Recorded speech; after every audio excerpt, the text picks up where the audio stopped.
শিক্ষক দিলেন মাইলস্টোনে বিমান বিধ্বস্তের লোমহর্ষক বর্ণনা। বিমান বিধ্বস্তের ঘটনায় লোমহর্ষক বর্ণনা দিলেন মাইলস্টোনের একজন শিক্ষক। বেসরকারি গণমাধ্যমের সাথে কথা বলার সময় তিনি বলেন, আমি আসলে কলেজের শিক্ষক, আর আমার দুটো বাচ্চার মধ্যে বড় বাচ্চাটাই এই ক্যাম্পাসেই পড়ে। ঘটনাটা যে ভবনে ঘটেছে উপরে ক্লাস হচ্ছিল, ছোট বাচ্চাটা এই স্কুলের ভবন 5-এ ক্লাস করে।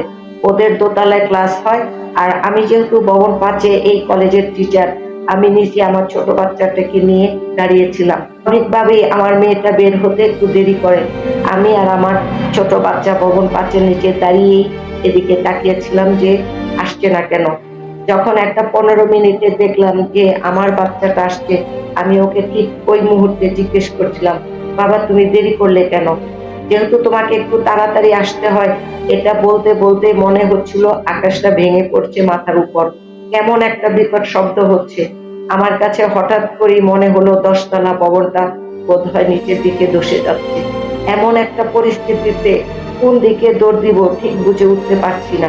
ঠিক এমন একটা মুহূর্তেই কিছু বোঝার আগেই তাকিয়ে দেখলাম যে কি একটা ছিটকে একেবারে মুখ থুবড়ে এখানে আসলো, এবং পুরো আকাশে আগুনের কুণ্ডলীটা উঠে গেল। মানে আগুনের কুণ্ডলী একদম সম্পূর্ণ আকাশ জুড়ে। আমি আমার 2 বাচ্চাকে নিয়ে ভয়ে এদিক দিয়ে বের হতে চাইলাম। কিছু দূর আসার পরেই দেখলাম যে আগুনের তাপের কারণে আমরা আবার অন্যদিকে দৌড়ে ফেরত গেলাম। এরপরে আর আমরা কিছু বলতে পারবো না।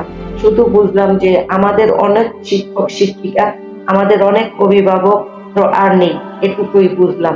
উল্লেখ্য যে সোমবার 21শে জুলাই দুপুর 1টার পর রাজধানীর উত্তরায় দুর্ঘটনায় পড়ে বাংলাদেশ বিমান বাহিনীর একটি প্রশিক্ষণ বিমান। বিমানটি উত্তরার মাইল স্টোন স্কুল অ্যান্ড কলেজের একটি ভবনে গিয়ে পড়ে এবং বিধ্বস্ত হয়। সঙ্গে সঙ্গে বিমান ও স্কুল ভবনটিতে আগুন ধরে যায়। যে ভবনে এটি বিধ্বস্ত হয় সেখানে বহু স্কুল পর্যায়ের শিক্ষার্থী ছিল। বিমান বিধ্বস্ত হওয়ার ঘটনায় সর্বশেষ খবর অনুযায়ী 31 জন নিহত হয়েছেন। এছাড়া বিভিন্ন হাসপাতালে প্রায় 171 জন চিকিৎসাধীন রয়েছেন। সারা বেলার খবর, পারভিন আবেদিন।